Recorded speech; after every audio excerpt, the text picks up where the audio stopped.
Hi, this is Mark from LongIslandWatch.com. Today we're looking at the Laco, Neapel, and the Palermo in 39 millimeters. So I had these watches a while back, at least I want to say probably 2 years ago. They are cool looking Type A and Type A and Type B fliegers, but with orange accents.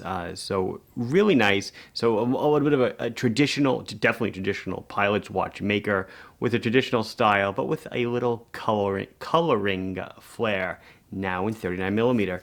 So I'm sporting the Orient Mako USA 2 in white, discontinued. So we will not be getting them any longer. But if you can find one in the open market, I'd recommend one. And then for my own pilot's watch, the Breitling Aerospace Titanium, the Annie Digi, that I love so much. A watch I always thought about getting when I was much younger. I also picked one up used a bunch of years ago. Anyway, let's see what Laco's got for you today. Okay, so let's take off, haha, if you will. I got the two watches in my hand, the Neapel Type A and the Palermo Type B. Same watch, other than the dial and hand configuration. I've gone over the difference between a Type A and a Type B dial in the past. So I'll go over this one first. I don't know. I think it's more interesting visually. I do prefer a B dial over an A dial, but all the specs that I'm going to go over are pretty much the same. Let's get into the important part here. 39 millimeters in diameter. 11 and a half thick to a flat sapphire crystal. I do not believe there's any AR on these. Does not appear to be. 46 and a half, so very comfortable on the lug tip to lug tip dimension.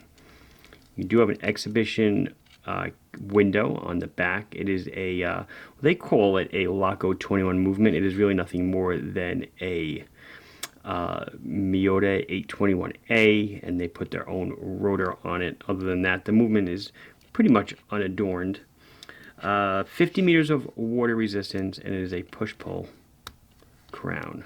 Pull it out to set the time. That jumping of the seconds hand that you see is normal. It is an indirect drive seconds hand movement.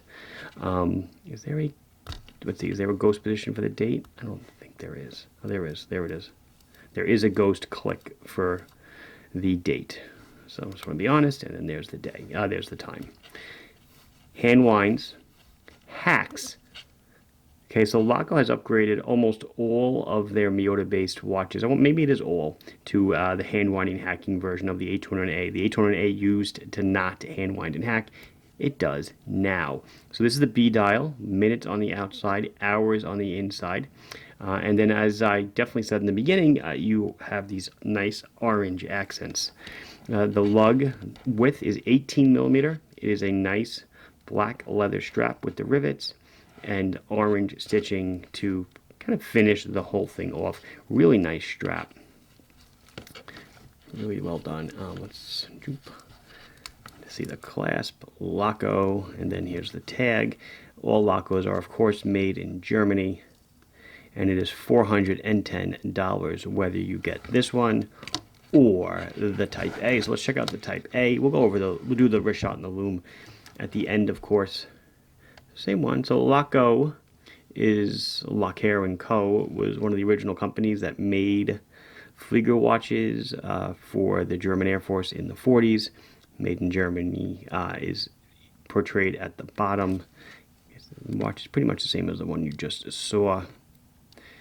Really cool looking, very simple, easy to read, tell the time. Again, the biggest real, I guess the change here from the conventional pilot's watches is the use of orange, and then Laco also migrating this one into their newer, smaller 39 millimeter. 39 millimeters came out about 2 years ago, maybe 3 years ago or so. So kind of still new for them, and they're doing different styles in it.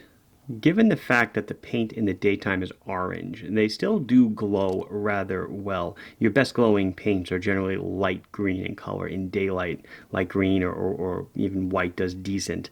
But once you get into other pigments, the glow is not as powerful. But these, I would say, are really nice.